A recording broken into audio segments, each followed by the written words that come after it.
Here is part of a workshop company in harbour. Beneath the cover of these trees, vehicle crews are carrying out their daily maintenance and holding themselves in readiness for any job that may come along. There are occasions when you have to get out on a job in double quick time. And in an emergency, there's seldom time for donning your best bib and tucker, but this should not be an excuse for slackness in dress. Amongst other vehicles parked in this harbour is the Scammell six-wheel breakdown tractor, noted for its excellent cross-country performance.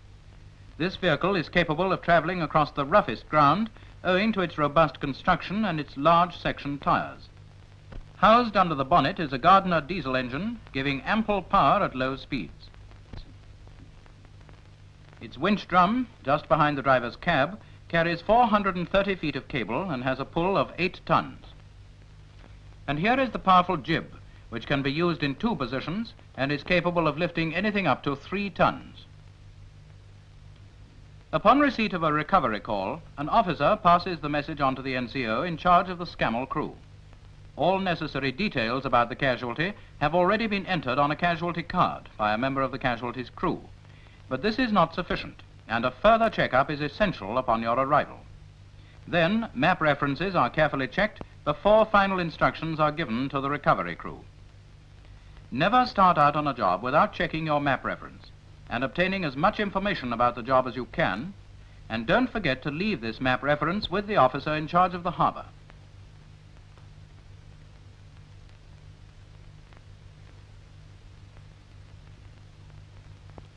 Now you can set out. A trained crew is soon off the mark. There is no last-minute panic in searching for missing equipment.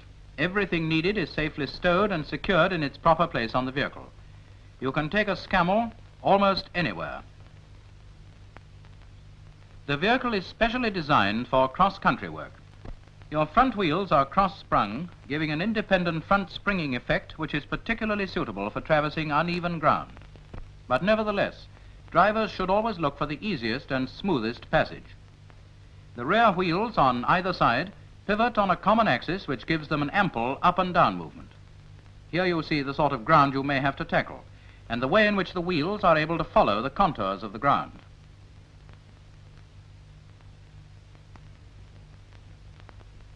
This large and easy movement of the wheels enables you to go almost anywhere. Well, almost anywhere, but not into ditches like this. This tank is the modern damsel in distress. But don't worry, Ma, the Scammells are coming, hurrah, hurrah. Yes, instead of the chivalrous Sir Galahad, there races to the rescue of the modern damsel, the modern recovery vehicle. Accurate map reading guarantees your locating the casualty in the shortest space of time. It also enables you to anticipate any difficulties in the geography of the location. On active service, this anticipation is of paramount importance.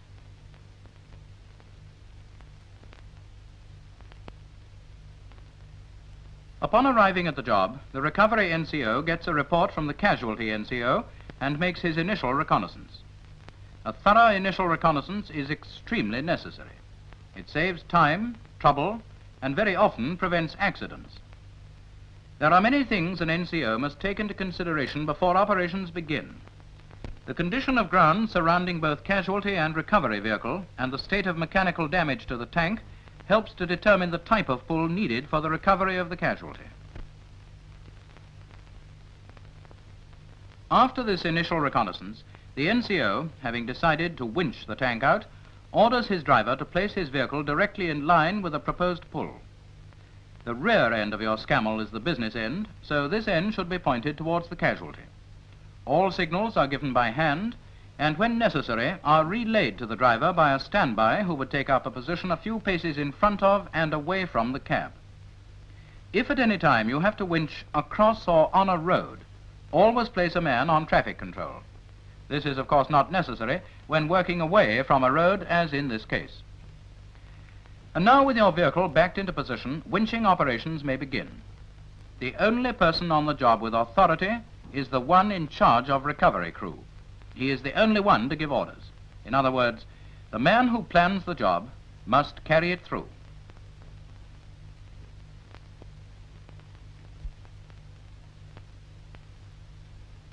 skid pans having been laid under the front wheels, the order to pay out winch is given and relayed to the driver by a standby. To pay out winch, the driver checks to see that his handbrake is on. This helps to anchor the vehicle.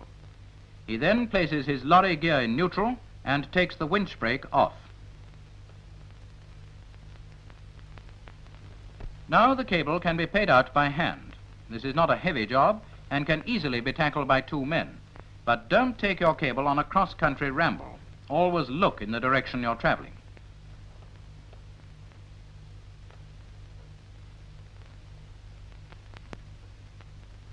Sufficient length of cable is now run out to the casualty. Here you double in your tracks, taking the free end of your cable back to your holdfast or ground anchor. This is usually laid parallel with your recovery vehicle whenever conditions permit.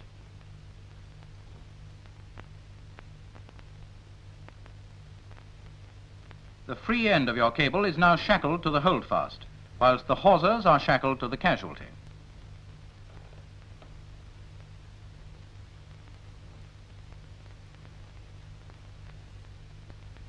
Every item of equipment now laid out must be inspected by the NCO before winching operations begin. The pull is known as a 2-to-1. That is from Scammell via the snatch block to ground anchor. Once everything is to his satisfaction, he orders his driver to take up slack. You should always run in your slack before allowing your winch drum to take up the strain. Any sudden jerking is bad for the drum and might easily snap your cable.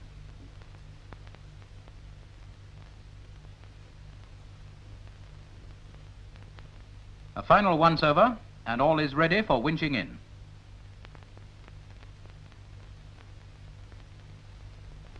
The signal is given and relayed to the driver by the standby. To winch in, the driver first applies his power transmission brake, then his road wheel brake, which helps to anchor the vehicle. Now he checks to see that the lorry gear is in neutral and starts the engine, depresses the clutch, pulls up the power takeoff lever whilst the clutch is still depressed, and starts to engage the winch by pushing this lever into position. This Scammell chassis may help to give you some idea of what happens. Here is the winch drum, and this is the winch drive pinion. The bar and its dogs must engage any set of holes in the face of the pinion drum. To bring the dogs into line, the bar must rotate. Let's start up and see how it works. Depress the clutch and push down the power takeoff lever. The winch drive pinion is now rotating. At first, you may not score a bullseye, but don't force it.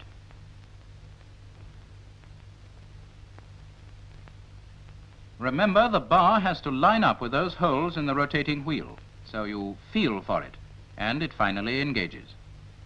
As soon as this happens, the driver releases the winch brake, the brake band on the winch drum relaxes and frees the winch pinion. The speed of running in is now governed by your hand throttle, smoothly at first, until the full strain is taken. Slow and steady is the only way to get a job done without danger or damage. Although we're winching a cruiser tank, the Scammell is equally capable of recovering heavy tanks. The rear rollers help to guide the cable as it runs towards the drum. On the Scammell, there is a paying on device designed to prevent the cable overlapping and bunching up on the drum. It is these spring-loaded rollers that keep your cable tightly pressed against the drum. Another thing peculiar to all Scammells is the winch protection afforded by a safety cutout device which comes into play whenever the strain of your cable exceeds 8 tons on a direct pull.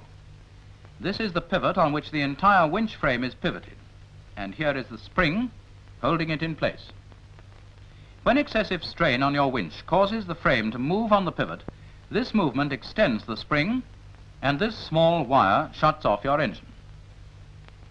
But let's see the cutout device in action. The frame swings on its pivot, extends the spring, and the wire cuts off your engine. When this happens, immediately depress your clutch to ease the load.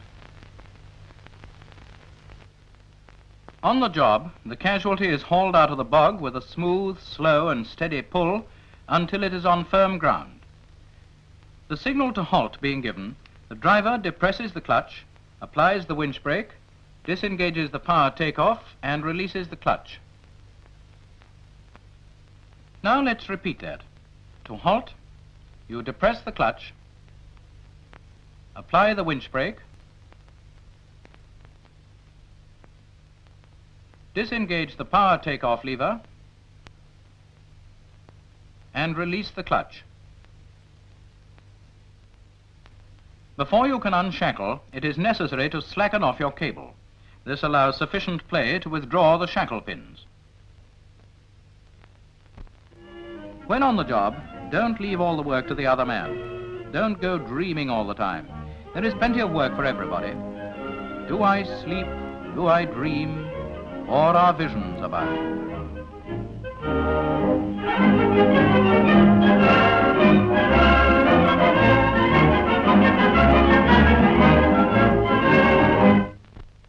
Well, that was only his dream, Sergeant. Don't dodge the column just because you belong to the casualty crew. Remember that he also serves who only stands and waits. Once a casualty has been safely winched out, and whilst the unshackling is being carried out, the casualty should always be examined for mechanical damage. If everything is okay, all that remains is to pack up and go to the next job. There appears to be very little wrong with the tank itself, so that's what we'll do. The snatch block having been taken off, the cable is winched in. All equipment is now returned to its rightful place on the lorry and secured.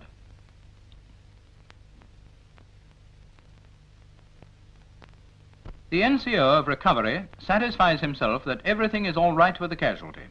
He probably tells the tank commander not to make a habit of this sort of thing, though he can always rely upon recovery to get him out. Now he can go off onto job number 2. This the NCO finds already entered upon a casualty card.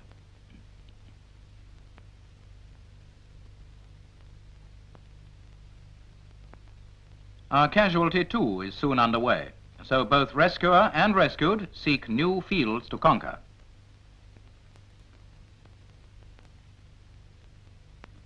Like other recovery vehicles, the Scammell is capable of towing itself out of difficult ground.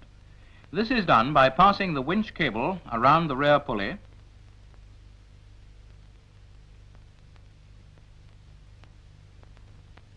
over guide roller number 1 at the side of your chassis, under guide roller number 2, and through these 2 front rollers. The special locking plates prevent any possibility of the cable riding over the rollers. Now, by attaching the free end of your cable to an anchor or tree, you can haul yourself out of any difficulty. But don't make a habit of it. It's your job to pull others out, not yourself.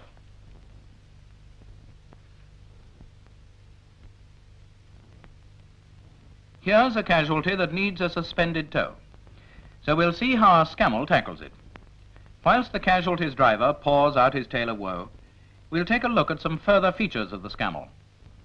Weights, each about 150 pounds, are held in these racks to balance any load on the jib. At the rear and front is a spring-loaded towing bar. This front one is able to pivot on a hinge and allows you to start the engine by cranking if this is ever necessary.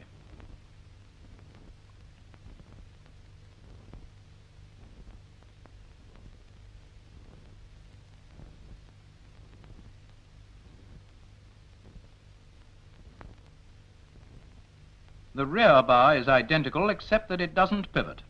It's very rugged in its construction and will stand really heavy loading. But let's get on with the suspended tow. The NCO decides to use the jib and the crew gets to work. When traveling, the jib is always kept in its stowage position. This position should never be used for lifting. It's too close to the tailboard. To use this jib, first slacken its cable. The hook must be kept clear of the pulley. And now, to extend, first loosen the locking pin nut to remove this locking pin.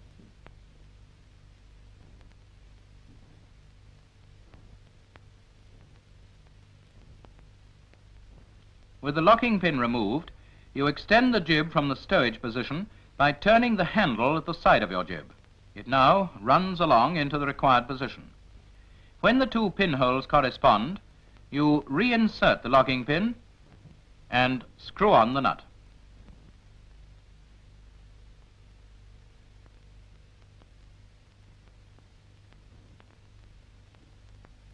Now you're ready to give a suspended tow, so back your lorry towards the job. Once the front of the casualty is lifted by the Scammell's hand-operated jib, a triangular distance frame is lashed to its front and to the rear towing hook of the Scammell, thus preventing sway in transit. Having hitched up, always give the job a last once-over before setting off, and check up again after travelling a short distance to take up any slack after the load has settled down. It's always better to be safe than to be sorry. On a cross-country tow or over rough roads, take the front wheels off.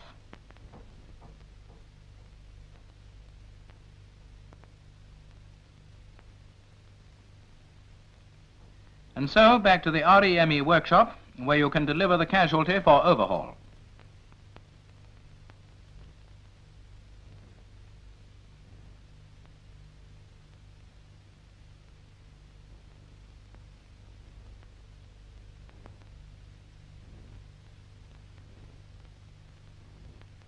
Besides suspended towing, the Scammell is often used for hauling recovery trailers. It's just another of the many uses to which this fine vehicle can be put.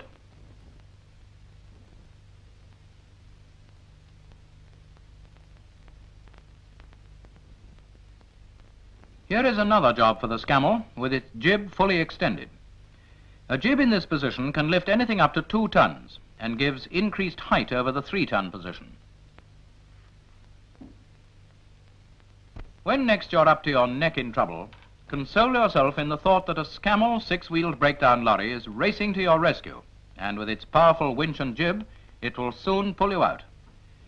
And whether the tank is ditched, bogged or bellied, it's the Scammell that'll get it back into action again.